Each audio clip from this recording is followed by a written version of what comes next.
പഴമയ്ക്ക് വില കൽപ്പിക്കാത്ത ഇന്നത്തെ ജൻസി കാലഘട്ടത്തിൽ പഴമയുടെ സൗന്ദര്യവും സന്തോഷവും ഉയർത്തിക്കാണിച്ചുകൊണ്ട് ഇന്ന് നമ്മോടൊപ്പമായിരിക്കുന്നത് ഗ്രാൻഡ് പേരൻസായ 3 ദമ്പതികളാണ്.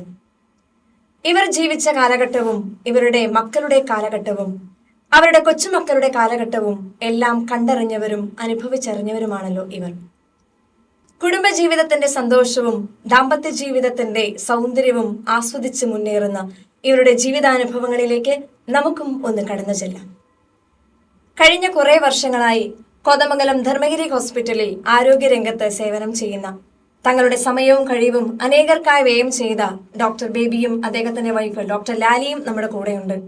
ഡോക്ടറെ, സ്വാഗതം.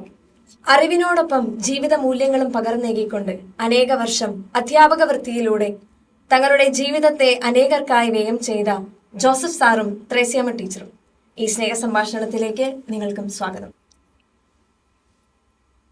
ദൈവത്തിന്റെ സ്വന്തം നാട് എന്നറിയപ്പെടുന്ന കേരളത്തെ കേരളമാക്കിയത് ഇവിടുത്തെ കർഷകരല്ലാതെ മറ്റാരുമല്ല എന്ന് ഉറക്കെ ഉദ്ഘോഷിച്ചുകൊണ്ട് പ്രകൃതിയെ സ്നേഹിച്ച് മണ്ണിൽ നിന്നും പൊന്നു വിളയിച്ചെടുത്ത അഗസ്റ്റിൻ ചേട്ടനും ആഗ്നസ് ചേച്ചിയും, നിങ്ങൾക്കും ഈ പരിപാടിയിലേക്ക് സ്നേഹത്തോടെ സ്വാഗതം നേരുന്നു. ഗ്രാൻഡ് പേരൻസ് ഡേയുടെ ഭാഗമായി നിങ്ങളുടെ ഓരോരുത്തരുടെയും വിശേഷങ്ങൾ അറിയാൻ ഞങ്ങൾക്ക് ഒത്തിരി താല്പര്യമുണ്ട്. നിങ്ങൾ കഴിഞ്ഞ 3 തലമുറകളെ അനുഭവിച്ചറിഞ്ഞിട്ടുള്ളവരാണല്ലോ. അപ്പോൾ എനിക്ക് തോന്നുന്നു നിങ്ങളുടെ പേരൻസ് നിങ്ങളെ വളർത്തിയത്, നിങ്ങൾ നിങ്ങളുടെ മക്കളെ വളർത്തിയത്, നിങ്ങളുടെ മക്കൾ അവരുടെ കൊച്ചുമക്കളെയൊക്കെ വളർത്തിക്കൊണ്ടിരിക്കുന്നത്, ആ 3 പേരൻറ്റിങ് തമ്മിൽ ഒരുപാട് വ്യത്യാസമുള്ളതായിട്ട് എനിക്ക് ഫീൽ ചെയ്തിട്ടുണ്ട്. അപ്പോൾ നിങ്ങളുടെ കുടുംബ സാഹചര്യവുമായിട്ട് ബന്ധപ്പെടുത്തി ആ ഒരു പേരൻറ്റിങ്ങിൻ്റെ ഡിഫറൻസ് എന്താണെന്ന് ഒന്ന് പങ്കുവയ്ക്കാമോ? ഞാൻ എന്നെ തന്നെ ആദ്യമായിട്ടൊന്ന് പരിചയപ്പെടുത്തട്ടെ. ഞാൻ ഡോക്ടർ ബേബി മാത്യു, എൻ്റെ വൈഫ് ഡോക്ടർ ലാലി ബേബി. ഞാൻ മെഡിക്കൽ പ്രാക്ടീസ് തുടങ്ങിയിട്ട് ഏകദേശം 50 വർഷമായി. കഴിഞ്ഞ 35 വർഷമായിട്ട് ഞാൻ ധർമ്മേരിയിൽ കാഷ്വാലിറ്റി മെഡിക്കൽ ഓഫീസറായിട്ട് ജോലി ചെയ്യുകയാണ്. ഞങ്ങൾ 2 പേരും കാഷ്വാലിറ്റി മെഡിക്കൽ ഓഫീസറാണ് വർക്ക് ചെയ്തുകൊണ്ടിരുന്നത്. ഞാൻ രാവിലെ 7 മുതൽ 1 മണി വരെയും, വൈഫ് 1 മണി തൊട്ട് 7 മണി വരെയാണ് വർക്ക് ചെയ്തുകൊണ്ടിരുന്നത്. ഞാൻ എൻ്റെ സംബന്ധിച്ച് പേഴ്സണലായിട്ട് പറയുകയാണെങ്കിൽ, ഞാനൊരു രോഗിയെ ചികിത്സിക്കുമ്പോൾ ആ രോഗി ഒരു പാവപ്പെട്ട, മിക്കവാറും ധർമ്മേരി ആകുമ്പോൾ മിഡിൽ ക്ലാസ്സും പാവപ്പെട്ട പേഷ്യൻസും തീരെ ഇല്ലാത്ത പേഷ്യൻസൊക്കെ ആയിരിക്കും വരുന്നത്. നമുക്ക് ചെയ്യാവുന്ന ചികിത്സയും ഏറ്റവും വില കുറഞ്ഞ മരുന്നുകൾ കൊടുത്ത് അവർക്ക് കൂടുതൽ പോക്കറ്റിൽ നിന്ന് നഷ്ടപ്പെടാത്ത രീതിയിൽ ഞാൻ രോഗികളെ ശുശ്രൂഷിക്കുക എന്നുള്ളതാണ് എൻ്റെ ഒരു വലിയ പ്രത്യേകത. അതുപോലെ ഞാൻ എൻ്റെ ഫ്രണ്ട്സ് 2 പേരെ കൂടിയിട്ട് ഒരു ഫണ്ട് ഉണ്ടാക്കിയിട്ട് തീരെ പൂർ പേഷ്യൻസ് വരുമ്പോൾ ആ ഫണ്ടിൽ നിന്ന് അവർക്ക് എന്തെങ്കിലും പൈസ കൊടുത്ത് അവരെ ശുശ്രൂഷിക്കുകയും ഞാൻ ചെയ്യുന്ന പതിവ് എനിക്കുണ്ട്. അങ്ങനെ ഞാൻ കഴിഞ്ഞ 35 വർഷമായിട്ട് ധർമ്മേരിയിൽ പ്രാക്ടീസ് ചെയ്യുകയാണ്. പിന്നെ സിസ്റ്റർ ചോദിച്ച ക്വസ്റ്റ്യനിലേക്ക് വരുവാണെങ്കിൽ, ഈ പേരൻസ് പറ്റി പറയുമ്പോൾ, എൻ്റെ പേരൻസ് എന്നെ ഭയങ്കര ബുദ്ധിമുട്ടിയാണ് എന്നെയൊക്കെ പഠിപ്പിച്ചത്. കാരണം അന്ന് ഈ വണ്ടി സൗകര്യങ്ങളോ വേറെ ഒന്നും ഇല്ലാത്തതുകൊണ്ട് ഞാൻ താമസിക്കുന്ന കോതമംഗലത്തുമാണെങ്കിലും ഞങ്ങളുടെ പ്രോപ്പർട്ടീസ് എല്ലാം പൂയംകുട്ടി, തട്ടക്കര ആ സ്ഥലത്തൊക്കെയാണ്. അന്ന് ഈ മൃഗങ്ങളുടെ ശല്യങ്ങളൊക്കെ ഉണ്ട്. അപ്പോൾ ഇവിടുന്ന് വണ്ടികളോ വേറെ ഒന്നും ഉണ്ടായിരുന്നില്ല. ഫാദർ നടന്ന് കാൽനടയായി പൂയംകുട്ടി പോയി അവിടെ കിടന്ന് മാസങ്ങളിലും കിടന്ന പുൽത്തൈലം, റബ്ബർ അങ്ങനെ കൃഷി ഇതൊക്കെ നടത്തിയാണ് ഞങ്ങളെയൊക്കെ പരിപാലിച്ചുകൊണ്ട് പോകുന്നത്. ആ സമയത്ത് ആന ശല്യവും എല്ലാ മൃഗങ്ങളുടെ ശല്യമുണ്ട്. അതെല്ലാം പുള്ളി ധീരമായിട്ട് നേരിട്ട് മക്കളെ എങ്ങനെയെങ്കിലും നല്ല പൊസിഷനിൽ എത്തിക്കണം എന്നുള്ള രീതിയിൽ ഫാദർ വർക്ക് ചെയ്യുകയായിരുന്നു. അതുകൂടാതെ ഞങ്ങൾ 3 മക്കളാണ്. ഞങ്ങൾ 3 മക്കളെയും കാലത്ത് പള്ളിയിൽ പോകാൻ നിർബന്ധിക്കുക, കാലത്തെ പള്ളിയിൽ പോകണം. ഞാനാണെങ്കിൽ എന്നും SLC പാസ്സാവുന്നവരെ ഒരു കുർബാനയ്ക്ക് കൂടിയിരിക്കണം. അൽത്താര ബോയ് സംഘത്തിലെ അംഗമായിരുന്നു. ഒരു കൂടിയിരിക്കണം അപ്പച്ചന് നിർബന്ധമായിരുന്നു.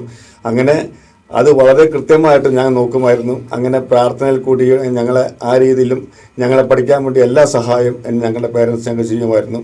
എന്നാൽ എന്തൊക്കെ പറഞ്ഞാലും അന്ന് പേരൻസിനെ കാണുമ്പോൾ ഞങ്ങൾക്ക് പേടിയായിരുന്നു. കാരണം ഞങ്ങളെ എന്ത് വഴക്ക് കൂടുമ്പോൾ എന്താ ചെയ്യണം, ഞങ്ങൾ എന്തെങ്കിലും വഴക്ക് കൂടും, ഞങ്ങൾ എന്തെങ്കിലും കുസൃതി കാണിച്ചു ഞങ്ങളെ നോക്കി പേടിപ്പിച്ചാലും ഞങ്ങൾക്ക് ഭയങ്കര പേടിയായിരുന്നു. ഞങ്ങൾക്ക് ഫാദർന്ന് പറഞ്ഞപ്പോൾ എപ്പോഴും പേടിയായിരുന്നു ഞങ്ങൾക്ക് ആ സമയത്തൊക്കെ. അമ്മയാണെങ്കിലും ചെറിയ കാര്യങ്ങൾ തെറ്റിക്കൊണ്ടിരുന്ന ഞങ്ങൾ അടിക്കാൻ യാതൊരു പടിയും കാണിക്കില്ല. ഇഷ്ടംപോലെ ഞങ്ങൾ തല്ലുകൊണ്ടിട്ടുള്ള എല്ലാ മക്കളും 3 മക്കളെയും ഞങ്ങൾ തല്ലുകൊണ്ടിട്ടുള്ള കാര്യത്തിലെല്ലാം. അങ്ങനെ കൃത്യനിഷ്ഠയോടെ എല്ലാം ഞങ്ങൾ പഠിപ്പിച്ചുകൊണ്ടിരുന്നത്. അതിനുശേഷം മെഡിസിൻ പാസ്സായി കഴിഞ്ഞപ്പോൾ ഞങ്ങൾക്ക് സന്തോഷമായി. മെഡിസിൻ പാസ്സാവുന്നതിന് ഒരാഴ്ച എൻ്റെ ഫാദർ മരിച്ചു. എന്നാലും അന്നേരം ഫാദർ മരിക്കുന്നതിന് മുമ്പ് 2 മുമ്പ് പറയുമായിരുന്നു. ആ സമയത്ത് ഫാദറിന് ഇഷ്ടംപോലെ സഫീഷ്യൻ്റ് ഇഷ്ടംപോലെ പൈസ ഉണ്ടായിരുന്നു. ആ സമയത്തൊക്കെ ജോലി ചെയ്തും കൃഷി ചെയ്തും ഹാർഡ് വർക്ക് ചെയ്തും പൈസ ഉണ്ടാക്കിയിരുന്നു.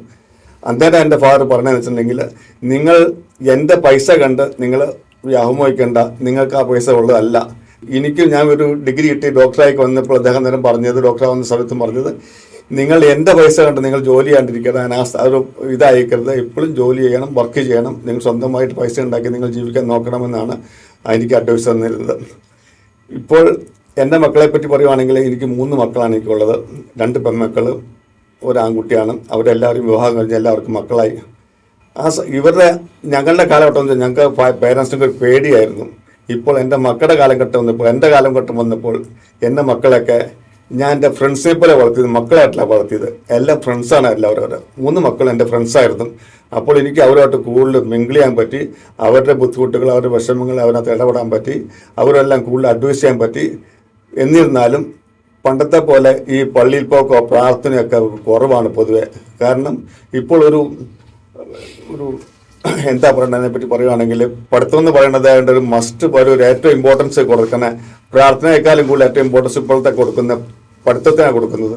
അത് കാരണം അവർ സ്കൂളിൽ പോവുക, അവർ കോളേജിൽ പോകുന്നുണ്ട്, അതിനെപ്പറ്റി അന്വേഷിക്കുക, ഏറ്റവും നല്ല കോളേജ് അന്വേഷിക്കുക, ഏറ്റവും നല്ല ടീച്ചർ അന്വേഷിക്കുക, ഏറ്റവും നല്ല ട്യൂഷൻ ടീച്ചർ കൊടുക്കാൻ പറ്റുമോ ട്യൂഷൻ കൊടുക്കുക. അങ്ങനെ അവരെ മത്സരബുദ്ധിയാണ് അതിനകത്ത്, പഠിക്കാനുള്ള മത്സരബുദ്ധിയാണ്. അന്നൊന്നും ആ കാലത്തൊന്നും അങ്ങനെ മത്സരബുദ്ധി ഒന്നും ഉണ്ടായിരുന്നില്ല. പിന്നെ ഹോസ്റ്റലൊക്കെയായി അവർ നമ്മളിൽ നിന്ന് വിട്ടുപോകുന്നു, ഹോസ്റ്റലിൽ താമസിച്ച് പഠിക്കുന്നു. അപ്പോൾ നമുക്ക് പണ്ട് കിട്ടിയിരിക്കുന്ന ഒരു ശാസനയോ ശിക്ഷണോ നമുക്ക് കൊടുക്കാൻ, പേരൻസിന് കൊടുക്കാൻ സാധിക്കുന്നില്ലെന്നുള്ളതാണ് ഇപ്പോഴത്തെ പ്രത്യേകത. ഇപ്പോഴത്തെ തലം ഇവരുടെ മക്കളായി കഴിഞ്ഞപ്പോൾ എൻ്റെ കുഞ്ഞു പിള്ളേരായി കഴിഞ്ഞപ്പോൾ അവർക്കിപ്പോൾ അവരെ സംബന്ധിച്ച് പറയുകയാണെങ്കിൽ ഇപ്പോൾ അവർക്ക് യാതൊരു നമ്മൾ ചെറുപ്പത്തിലാണ്, എനിക്കാണെങ്കിൽ നമ്മുടെ അയൽക്കത്താരെല്ലാം അറിയാമായിരുന്നു. നമ്മളൊരു ബസ്സ കൂട്ടാണ് അവരുടെ വീട്ടിൽ പോയി ബസ്സ കഴിക്കുന്നു, എല്ലാം ഒരുമിച്ചിരിക്കുന്നു, സംസാരിക്കുന്നു. ഞങ്ങൾ അന്ന് ചെറുപ്പകാലത്ത് എൻ്റെ കാലത്തൊക്കെ ഒരു ഫുട്ബോളൊക്കെ റോട്ടിൽ നിന്നാണ് ഫുട്ബോളൊക്കെ കളിച്ചുകൊണ്ടിരുന്നത്. അങ്ങനെ കൂട്ടായ്മ ഉണ്ടായിരുന്നു, എല്ലാവരും കൂട്ടായ്മ, ഒരു സന്തോഷം അങ്ങനെയൊക്കെയാണ് ചെയ്ത് ഒരുമിച്ച് കുളിക്കാൻ പോകുന്നു, പുഴയെ ചാടുന്നു, കുളിക്കുന്നു, നീന്തുന്നു, എല്ലാം തിരിച്ചു വരുന്നു. അങ്ങനെ വളരെ ഒരു സന്തോഷമായ ജീവിതം ജീവിച്ചുകൊണ്ടിരുന്നത്. എന്നാൽ ഇപ്പോഴത്തെ കാലഘട്ടത്തിൽ ഈ മൊബൈലും ടി വിയും ഒക്കെ വന്നുകൊണ്ട് വിട്ടിട്ട് ഒരു പിള്ളേർക്കും അയൽക്കത്താരാണ് താമസിക്കുന്നത് അറിഞ്ഞുകൂടാ. എൻ്റെ കൊച്ചുമക്കൾക്കോളും തൊട്ടടുത്ത വീട്ടിലെ ആൾക്കാരാരെന്ന് അറിഞ്ഞുകൂടാ. യാതൊരു ബന്ധവുമില്ല. എല്ലാവരും മൊബൈലിലേക്കും ടി വിയിലേക്കും അവർ പോയേക്കണമായിരുന്നുകൊണ്ട് അവർക്ക് ഇതിനെപ്പറ്റി ആരെ പറ്റിയിട്ടും ഒരു അറിവ് അവർക്ക് ഇല്ല എന്നുള്ളതാണ് സത്യം. ഇപ്പോഴത്തെ പേരൻസിന് മക്കളെ പേടിയാണെന്നുള്ള സത്യം. ഞങ്ങളുടെ ചെറുപ്പകാലത്തൊക്കെ ഞങ്ങൾക്ക് പേരൻസിനെ പേടിയായിരുന്നു. ഇപ്പോൾ അങ്ങനെയല്ല, മക്കളെ പറ്റിയാണ് പേരൻസ് പേടിക്കുന്നത്. എനിക്ക് തോന്നുന്നു ഒരു 3 വ്യത്യസ്ത തരത്തിലുള്ള ഒരു പേരന്റിങ്ങിനെ കുറിച്ചാണ് ഇപ്പൊ ഡോക്ടർ നമ്മളോട് ഇപ്പൊ സംസാരിച്ചത്. അപ്പൊ ഡോക്ടറിന്റെ ഫാമിലിയിലെ ആ ഒരു വിശേഷങ്ങളൊക്കെ നമുക്കിപ്പോ ഒന്ന് കേൾക്കാനൊക്കെ ആയിട്ട് പറ്റി. എനിക്ക് തോന്നുന്നു ഇതിൽ നിന്നും വ്യത്യസ്തമായിട്ടുള്ള ഒരു അനുഭവ സാഹചര്യമൊക്കെ ആയിരിക്കും ചിലപ്പോൾ ജോസഫ് സാറിനും ത്രേസ്യാമ്മ ടീച്ചറിനും നമ്മളോട് പറയാനുള്ളത്. അതൊരു കുടുംബ സാഹചര്യത്തിന്റെ അടിസ്ഥാനത്തിൽ ഞങ്ങളുമായിട്ടൊന്ന് പങ്കുവെക്കാമോ? എൻ്റെ പേര് CJ ജോസഫ് എന്നാണ്.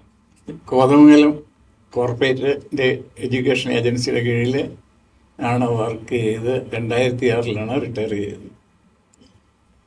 4 കുട്ടികളാണുള്ളത്. അവരിൽ 3 പേര് മാരീഡാണ്. ഒരാൾ ദൈവവിളിയിൽ CMC കോൺഗ്രിഗേഷനിലാണ് ഉള്ളത്. അവിടെ മേഴ്സി കോളേജ് പാലക്കാട് അസിസ്റ്റന്റ് പ്രൊഫസറായിട്ട് വർക്ക് ചെയ്യുകയാണ്.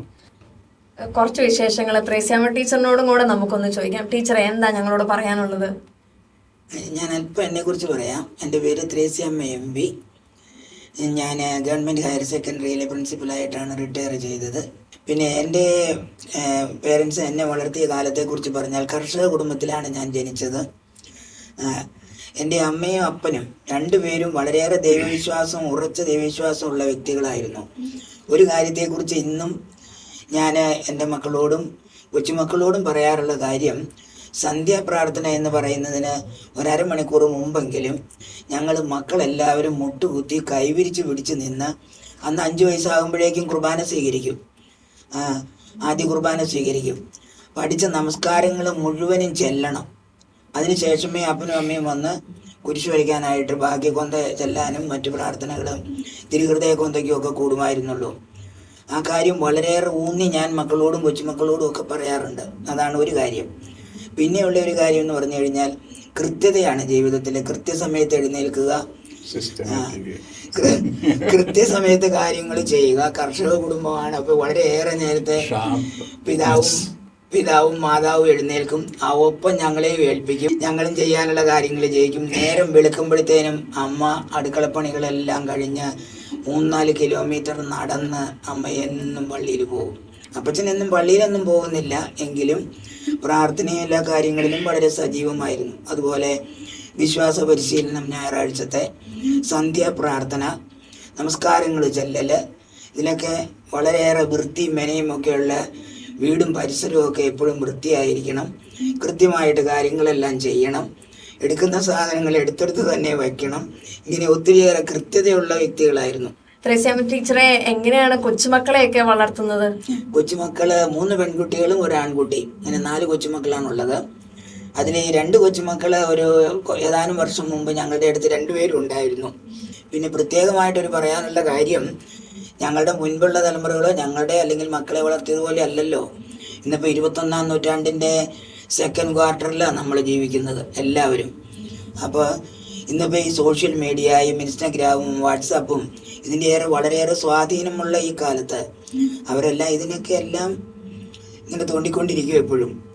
അപ്പം ഞാൻ പറഞ്ഞു കൊടുക്കാറുണ്ട്, എപ്പോഴും ഇത് തോണ്ടാനായിട്ടും അതുപോലെ ഇതിനകത്ത് നോക്കിക്കൊണ്ടിരിക്കാനും അനുവദിക്കാതെ കുരിശ് വരയ്ക്കാനും പ്രാർത്ഥന എല്ലാനും ഒക്കെ അവർ വേണ്ട പ്രചോദനം കൊടുക്കണം എന്നൊക്കെ ഞാൻ പറഞ്ഞു കൊടുക്കാറുണ്ട്. ഇപ്പൊ പണ്ടത്തെ ആ ഒരു പേരന്റിങ്ങിനെ വെച്ച് ഇന്നത്തെ ആ പേരന്റിങ്ങിന് ഒരു വ്യത്യസ്തമായിട്ടൊരു തലം ഉണ്ടെന്നാണ് നമുക്ക് മനസ്സിലാക്കാൻ പറ്റുന്നത്. തീർച്ചയായിട്ടും ഉണ്ട്. അത്യാവശ്യത്തിന് സാറിന്റെയോ ടീച്ചറിന്റെയോ ഒരു ജീവിതത്തിലെ ആ ഒരു പേരന്റിങ്ങിന്റെ അനുഭവത്തെ കുറിച്ചാണ് നമ്മൾ ഇത്രയും നേരം കേട്ടുകൊണ്ടിരുന്നത്.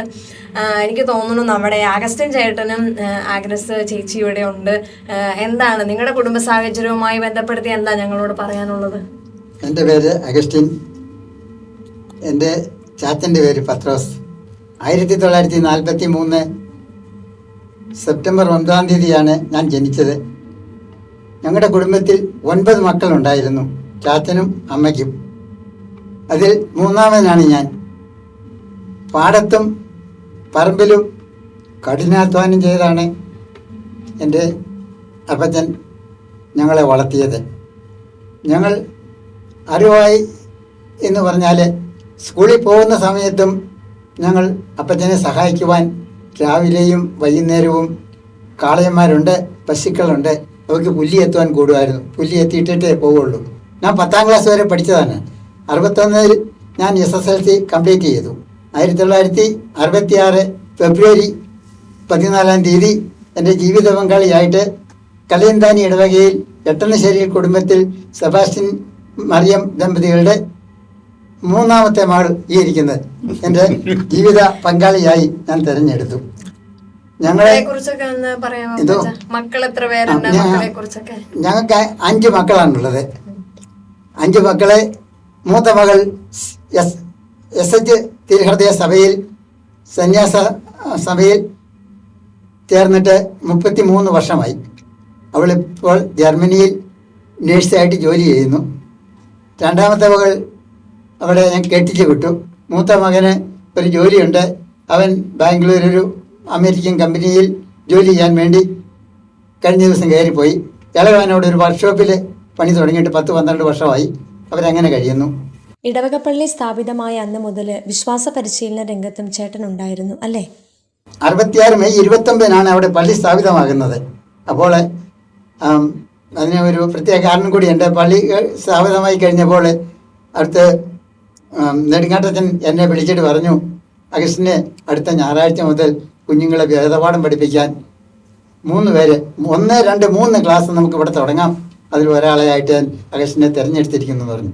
അതിന് ചെറിയ പ്രായത്തിലെ തന്നെ വിശ്വാസ പരിശീലന രംഗത്തും അപ്പച്ചൻ അതായത് പല ഡിപ്ലോമയുള്ള പലരും ആ ഇടവകയിൽ ഉണ്ടായിരുന്നു. എന്നിട്ടും അച്ഛൻ എന്നെ മതാധ്യാപകനായിട്ട് തിരഞ്ഞെടുത്തു. അന്ന് മുതൽ 2018 വരെ 16 വർഷം മഞ്ചേരിയിൽ ഞാൻ സേവനം ചെയ്തു. ഞാൻ ഈ സൺഡേ സ്കൂളിൽ എനിക്ക് ഒരു കാലവും ഞാൻ മുടക്കാറില്ല. വീട്ടിൽപ്പെട്ട ആരെയെങ്കിലും മരണം വഴി അല്ലാണ്ട് വേർപിരിഞ്ഞു പോയാൽ മാത്രമേ ഞാൻ ആ സൺഡേ സ്കൂൾ കട്ട് ചെയ്യുള്ളൂ. അങ്ങനെ അപ്പച്ചന്റെ ആ ഒരു ഇത്രയും നാളത്തെ ഒരു ജീവിതത്തിൽ, അധ്വാനപൂർണമായ ജീവിതത്തില് ജീവിത പങ്കാളിയായിട്ട് അമ്മച്ചി എപ്പോഴും കൂടെ ഉണ്ടായിരുന്നു എന്ന് അപ്പച്ചൻ പറയുന്നുണ്ട്. അമ്മച്ചിക്ക് എന്താണ് തോന്നുന്നത്? അമ്മച്ചിയുടെ കൊച്ചുമക്കളൊക്കെ വളർന്നു വരുന്ന രീതിയെക്കുറിച്ച് ഞങ്ങളോടൊന്ന് പറയാമോ? മാതാപിതാക്കന്മാർ പ്രാർത്ഥിക്കുന്നത് പോലെ പ്രാർത്ഥിക്കാനൊന്നും കുഞ്ഞുമക്കൾക്ക് ഇഷ്ടമില്ല. അവർ കൃത്യം നമ്മളെങ്കിലും കൃത്യം 7 മണി കഴിയുമ്പോൾ ഞങ്ങൾ രണ്ടുപേരും കൊന്തയല്ലാതിരിക്കല. അതെന്നാ എന്തെല്ലാം ജോലി ഉണ്ടെങ്കിലും കൊള്ളാം. അതുപോലെ കഴിവുള്ളിടത്തോളം ഒരു ദിവസം പോലും മുടങ്ങിയാൽ അച്ഛൻ പള്ളി കുർബാന കാണാതിരിക്കും. ഒരു കുർബാന പോലും മുടക്കി. ഞാൻ രാവിലെ 5 ആകുമ്പം പിന്നെ കൂട്ട് വയ്ക്കും, ടി വി വയ്ക്കും. ടി വി വെച്ച് കുർബാനയും കണ്ട് വീട്ടിൽ രാവിലെ അത്യാവശ്യം കളിച്ച് കടുങ്ങാപ്പി വിടാൻ തിളപ്പിക്കും. അച്ഛൻ പള്ളി കഴിഞ്ഞ് വന്നിട്ട് ഞങ്ങൾ ഭക്ഷണം ഉണ്ടാക്കി കഴിക്കും. ഒരു ജീവിതത്തിൻ്റെ വിഷമതകളിലൂടെയൊക്കെ കടന്നുപോയ ഒരു ഗ്രാൻഡ് പേരൻസ് ആണ് നമ്മുടെ കൂടെ ഉള്ളത്. അപ്പോൾ അവർക്ക് ഇന്ന് ഈ മക്കളുടെയും കൊച്ചുമക്കളുടെയൊക്കെ കൂടെ ആയിരിക്കുമ്പോൾ ഒത്തിരി സന്തോഷമുണ്ടെന്നും ഒരു വലിയൊരു ദൈവാനുഭവം ഇവരുടെ ജീവിതത്തിലൂടെയൊക്കെ ഇവർക്ക് അനുഭവിക്കാൻ കഴിഞ്ഞിട്ടുണ്ടെന്ന് എനിക്ക് മനസ്സിലാകുന്നു. അപ്പോൾ എനിക്ക് തോന്നുന്നതാണ് ഇപ്പം ഡോക്ടറിൻ്റെ ജീവിതത്തെക്കുറിച്ചൊക്കെ നമ്മളോട് പറഞ്ഞു. ഡോക്ടർ എന്ന് പറയുന്ന ഒരു പ്രൊഫഷൻ വളരെ ചാരിതാർത്ഥ്യത്തോടു കൂടിയാണ് അവർ ആ പ്രൊഫഷനെ കാണുന്നത്. അപ്പോൾ അത് ഒരേ സമയം തന്നെ ഒരു പ്രൊഫഷനുമാണ്, അതേസമയം അതൊരു സാമൂഹ്യ സേവനം കൂടിയാണ്. അപ്പോൾ ഡോക്ടറെ ഒന്ന് പറയാമോ, ഇന്ന് നമ്മുടെ യുവതലമുറയെ നമ്മൾ നോക്കുമ്പോൾ അവർ സോഷ്യലി അത്ര ഒരു കമ്മിറ്റഡ് ആയിട്ട് നമുക്ക് ഫീൽ ചെയ്യുന്നില്ല. അവരുടെ ഒരു വേൾഡിൽ മാത്രം ഒതുങ്ങി നിൽക്കുന്നതായിട്ടൊക്കെ തോന്നുന്നു. അപ്പോൾ അവരുടെ എന്തെങ്കിലുമൊക്കെ ഒരു പ്രൊഫഷനിലേക്ക് അവർ കടക്കുന്നു, അവർക്ക് സാലറി കിട്ടുന്നു, അവരുടെ ലൈഫ് എൻജോയ് ചെയ്യുന്നു. അതിനേക്കാളൊക്കെ ഉപരി മറ്റുള്ളവരിലേക്ക് നമ്മുടെ സമയവും നമ്മുടെ കഴിവും ഒക്കെ കൊടുക്കാൻ പറ്റുന്നതിൽ അവർക്ക് എന്തോ ഒരു കമ്മിറ്റ്മെൻ്റ് അവിടെ കുറവ് ഫീൽ ചെയ്യുന്നുണ്ട്. അപ്പോൾ ഡോക്ടറിന് എന്താ അതിനെക്കുറിച്ച്, ഇന്നത്തെ യുവതലമുറയോട് അതിനെക്കുറിച്ച് പറയാനുള്ളത്? ഞാൻ MBBS പഠിക്കുന്ന കാലം മുതൽ എനിക്ക് സോഷ്യൽ വർക്ക് ചെയ്യണമെന്ന് വലിയ ആഗ്രഹത്തോടു കൂടിയാണ് MBBS ജോയിൻ ചെയ്തത് തന്നെ. അത് കഴിഞ്ഞിട്ട് എനിക്ക് തുടക്കത്തിലൊന്നും വലിയ ചാൻസ് കിട്ടിയിട്ടില്ല.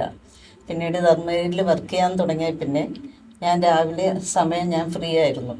അപ്പം ഞാൻ കഴിയുന്നതും ക്ലബ്ബുകളിൽ മെഡിക്കൽ ക്യാമ്പ്സ് അറ്റൻഡ് ചെയ്യും, പിന്നെ അനാഥശാലകളിൽ വിസിറ്റ് ചെയ്യും, വയസ്സായവർക്ക് ഫ്രീ ട്രീറ്റ്മെൻറ്റ് കൊടുക്കുകയും അങ്ങനെയൊക്കെ അവരെ മാസത്തിലൊരിക്കലെങ്കിലും അനാശാലകളും വിസിറ്റ് ചെയ്യാറ് ഇപ്പോഴും അത് തുടർന്നു പോകുന്നുണ്ട്. ഇപ്പോഴത്തെ തലമുറ പിള്ളേരോട് പറയാനുള്ളത്, നമ്മൾ ട്രീറ്റ്മെൻറ്റിനോടൊപ്പം നമ്മൾക്ക് പേഷ്യൻറ്റിനോട് അനുകമ്പയും സ്നേഹവും കാണിക്കണം. അത് നമ്മൾക്ക് തന്നെ ഒരു തൃപ്തിയായിരിക്കും. അത് അങ്ങനെ ചെയ്താൽ നല്ല കാര്യമാണ്. ജീവിതത്തിൽ അതൊരു വലിയൊരു മൂല്യമായിട്ട് അവർക്ക് സൂക്ഷിക്കാൻ പറ്റുന്ന ഒന്നാണ്. ഡോക്ടറിന് എന്താ അതിനെ കുറിച്ച് പറയാൻ? എനിക്ക് എൻ്റെ പ്രാക്ടീസിനെ പറ്റി പറയുകയാണെങ്കിൽ ഞാൻ ഏകദേശം ഇപ്പം 50 വർഷമായി ഞാൻ പറയുകയാണ്, രോഗി ശുശ്രൂഷ എന്ന് പറഞ്ഞത് ദൈവ ശുശ്രൂഷയായിട്ട് കാണുന്ന ആൾക്കാർ ഞങ്ങളെല്ലാവരും. നമ്മളിൽ കൂടെ പ്രവർത്തിച്ച് ഞങ്ങളുടെ കഴിവുകൾ, ഞങ്ങളുടെ മിടുക്കാർ ഞാൻ കാണുന്നില്ല, എന്നെ ഒരിക്കലും കാണുന്നില്ല.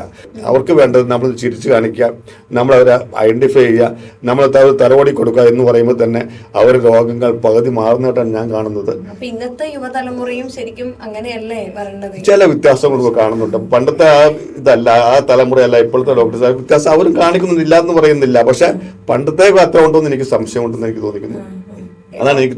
ഡോക്ടർ എന്തെങ്കിലും സ്പെഷ്യൽ ആയിട്ട് ഇന്നത്തെ യൂത്ത് ഇങ്ങനെയൊക്കെ ഒരു സോഷ്യൽ കമ്മിറ്റ്മെന്റ് അവരുടെ ഭാഗത്ത് നിന്ന് കണ്ടില്ല എന്നുണ്ടെങ്കിൽ അവരോട് എന്തെങ്കിലും സ്പെഷ്യൽ ആയിട്ട് എന്തെങ്കിലും ഡോക്ടറെ പറയാനുണ്ടോ?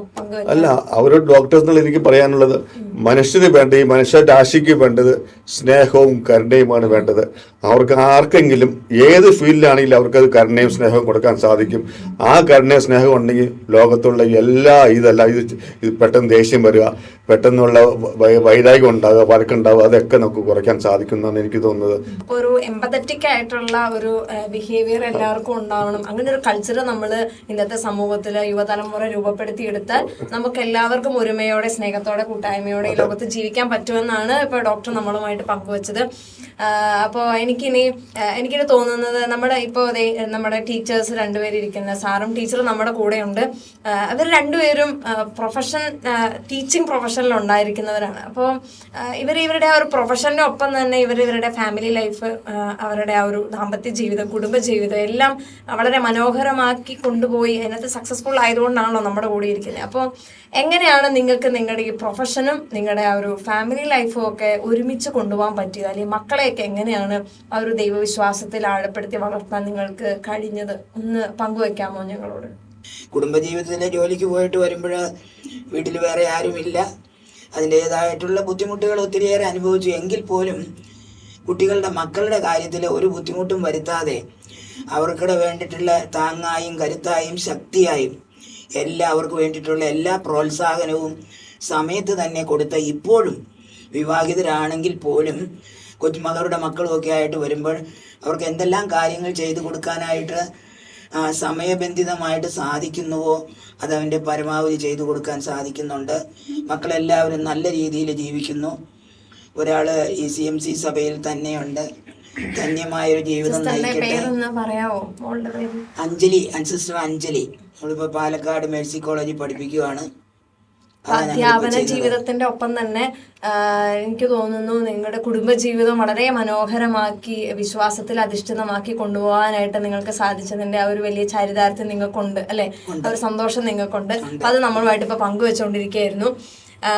ഇതിനോട് ചേർത്ത് തന്നെ എനിക്ക് പറയാൻ പറ്റുന്ന നമ്മുടെ ആഗസ്റ്റിൻ ചേട്ടൻ പറഞ്ഞിരുന്നു നമ്മളോട്, വിശ്വാസ പരിശീലന രംഗത്ത് ഒരു 52 വർഷത്തോളം എനിക്ക് തോന്നുന്നു വളരെ സ്തുത്യർഹമായ സേവനം ചെയ്ത ഒരു വ്യക്തിയും കൂടെയാണ്.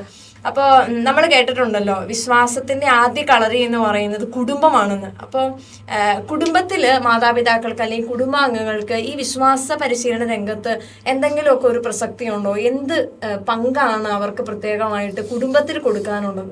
പേരൻസിന് ഒരു വിശ്വാസം പകർന്നു കൊടുക്കുന്നതിൽ കുടുംബത്തിൽ എന്ത് പങ്കാണുള്ളത്? കുടുംബത്തിൽ ഞാൻ സൺഡേ സ്കൂളിൽ പഠിപ്പിക്കാൻ തുടങ്ങിയപ്പോൾ തൊട്ട് എൻ്റെ ചാച്ചനും അമ്മയും എനിക്ക് സകല പിന്തുണയും നൽകി. ഞായറാഴ്ച ദിവസം റബ്ബർ അന്ന് പള്ളി പണിതത്, ഞങ്ങളവിടെ അഞ്ചിൽ പള്ളി പണിതത്, ഞായറാഴ്ചത്തെ വെട്ടിൻ്റെ ഷീറ്റ് പള്ളിക്ക് കൊടുക്കുകയായിരുന്നു. അപ്പോൾ രാത്രിയിൽ ഞാൻ റബ്ബർ വെട്ടിയിട്ട് അവർ പറയും, ഇന്ന് പാലെടുക്കാൻ നിൽക്കണ്ട, ഇന്ന് വേദപാഠം പഠിപ്പിക്കാൻ പൊക്കൂ, ഞങ്ങൾ പാലെടുത്തോളാം എന്ന് പറയും. ഈ സൺഡേ സ്കൂളിൽ പഠിപ്പിക്കുന്ന ഒരു അധ്യാപകൻ എന്ന നിലയ്ക്ക് മദ്യത്തോടെ ഒരു കാരണവശാലും മദ്യം നമ്മുടെ ജീവിതത്തിൽ ഒരിക്കലും പാടില്ല എന്നൊരു തിയറിയാണ് എനിക്കുള്ളത്. ഞങ്ങളുടെ കുടുംബജീവിതത്തിലാണെങ്കിലും ഇന്ന് വരെ 60 വർഷമായി വിവാഹ ജീവിതത്തിൽ ഞങ്ങൾ എത്തിയിട്ട് ഒന്നും നുള്ളി നോവിച്ചിട്ടില്ല സത്യം പറഞ്ഞാൽ. മക്കളെയൊക്കെ നല്ല രീതിയിൽ നല്ല വിശ്വാസത്തിൽ ആഴപ്പെടുത്തി തന്നെ വളർത്താനായിട്ട് സാധിച്ചു. അതിന്റെ സന്തോഷമുണ്ട്. അപ്പോൾ ഒത്തിരി അധ്വാനപൂർണമായ ഒരു ജീവിതത്തിന്റെ ഇടയിൽ എനിക്ക് തോന്നുന്നു വിശ്വാസ പരിശീലന രംഗത്ത് മാത്രമല്ല മറ്റ് പല കുട്ടി വേദപാഠത്തിന് വരുന്നില്ലെങ്കിൽ 1, 2, 3 ഞായറാഴ്ച നോക്കും, 4ാമത്തെ ഞായറാഴ്ച കുട്ടിയുടെ വീട്ടിൽ ചെല്ലും. അപ്പൊ സാമൂഹ്യ സേവന രംഗത്തും അച്ഛനും അമ്മച്ചിയും ഒക്കെ എന്റെ വലം കൈയായിട്ട് ഇന്നും പ്രവർത്തിച്ചുകൊണ്ടിരിക്കണം.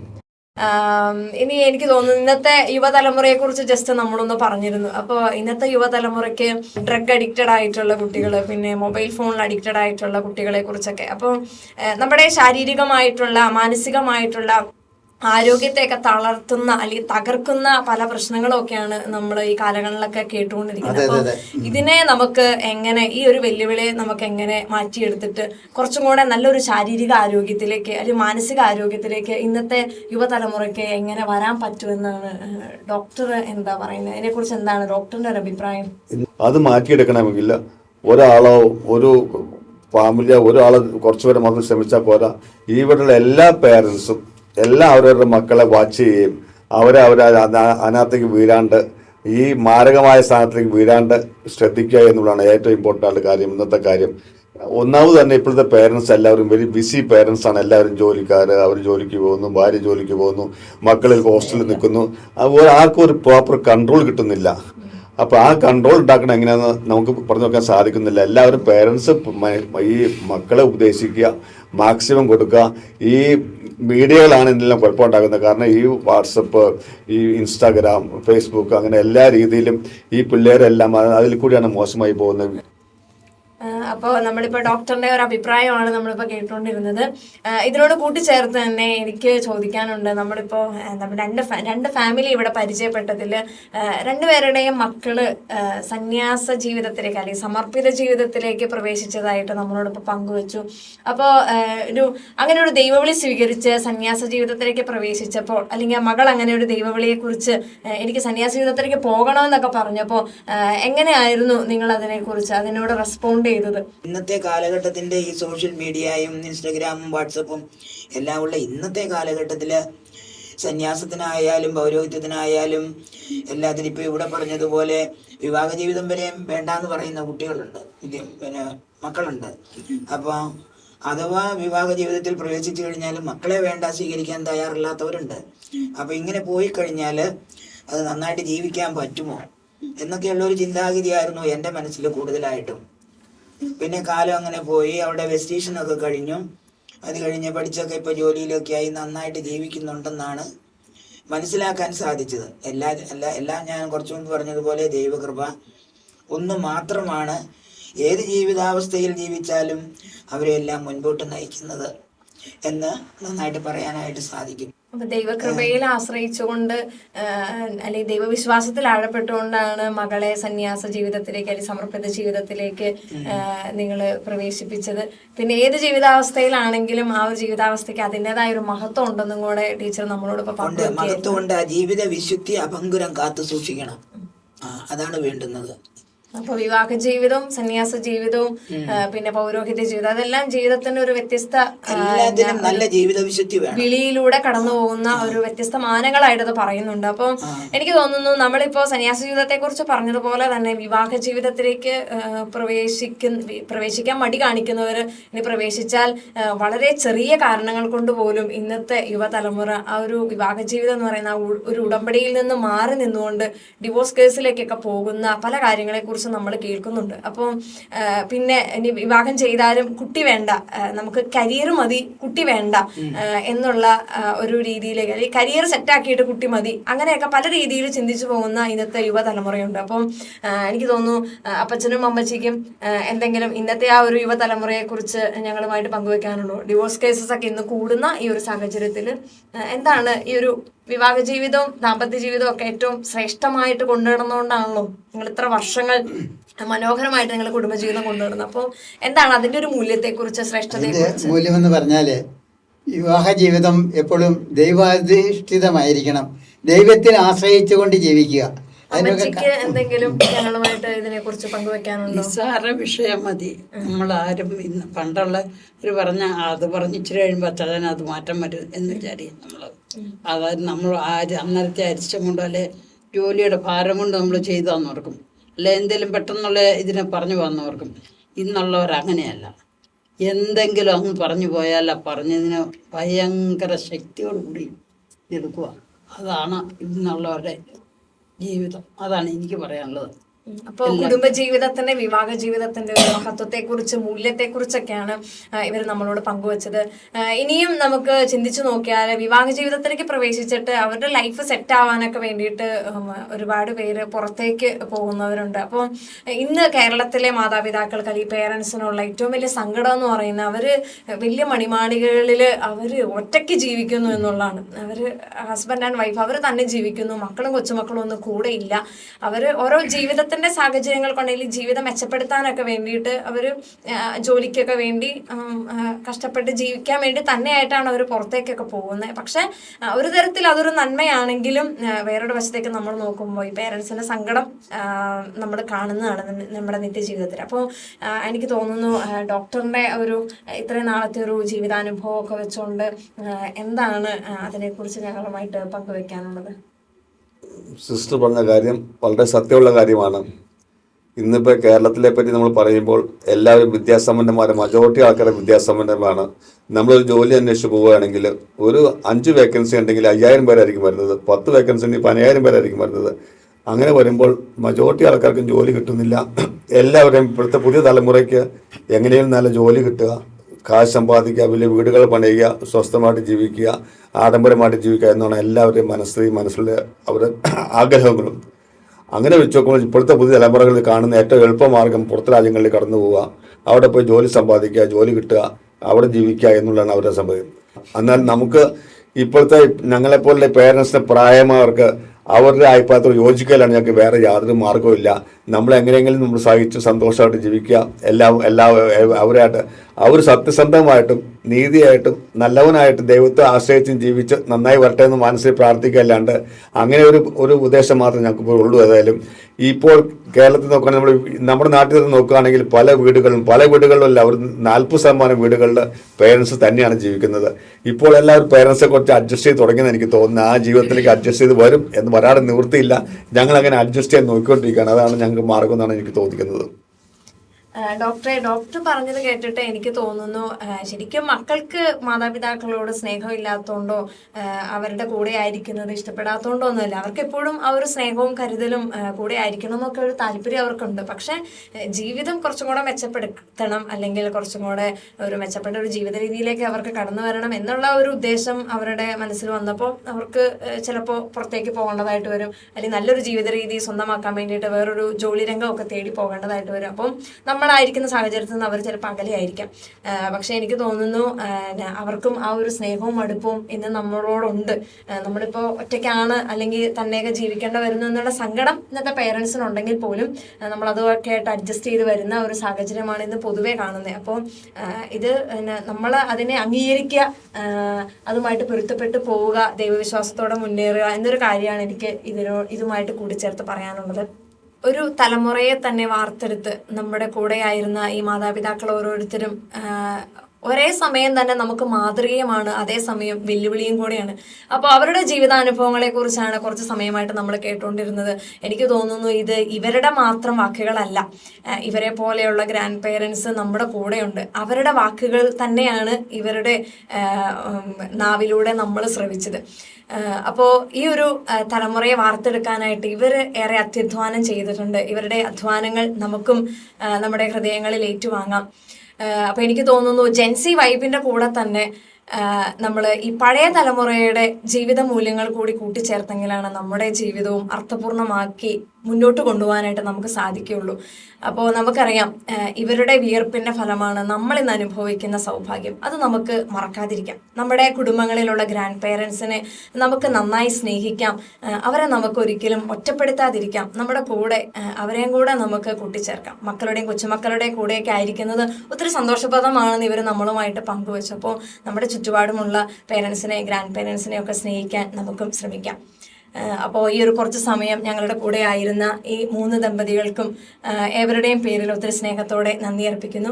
അതോടൊപ്പം ഗ്രാൻഡ് പേരൻസ് ഡേയുടെ ആശംസകൾ നിങ്ങൾക്കും നിങ്ങളെ പോലെയുള്ള മറ്റെല്ലാ ഗ്രാൻഡ് പേരൻസിനും ഒത്തിരി സ്നേഹത്തോടെ നേരുന്നു. അപ്പോൾ ഏവർക്കും നന്ദി.